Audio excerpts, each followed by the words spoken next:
انسان کامیاب کب ہوتا ہے؟ ہمیں بہت سے لوگ ایسے ہیں جن کے ہاں کامیابی کی یہ ڈیفینیشن ہے کہ انسان کے پاس پیسہ آ جائے، انسان کے پاس اچھی گاڑی آ جائے، انسان اچھا کمانے لگ جائے، اچھا پہنے لگ جائے، انسان کے پاس شہرت ہو، عزت ہو۔ یہ ہمارے ہاں حقیقی معنوں میں کامیابی ہے۔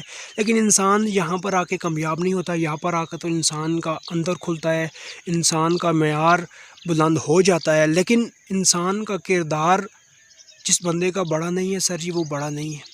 آپ کامیاب تب ہوں گے نا جب آپ کو کوئی پتھر مارے گا نا تو آپ اس کے جواب میں اس کو پتھر نہیں ماریں گے۔ جب آپ کو گالی دی جائے گی نا تو آپ اس کے بدلے میں گالی نہیں دیں گے، آپ کے چہرے پر ایک مسکراہٹ ہوگی اور آپ وہاں سے چلے جائیں گے۔ آپ کامیاب تب ہوں گے جب آپ کو 10 گرانے والے ہوں گے لیکن آپ کو اللہ پر بھروسہ ہوگا اور آپ پھر اٹھ کر چلنے والے ہوں گے۔ آپ کامیاب تب ہوں گے، تب آپ کامیاب کہیں گے۔ سمپل یہی ہے کہ جو انسان کردار کا بڑا نہیں ہے نا، جو انسان ظرف کا بڑا نہیں ہے وہ کامیاب نہیں ہے۔ جو انسان اپنے آپ کا نہیں ہے وہ انسان کامیاب نہیں ہے یار۔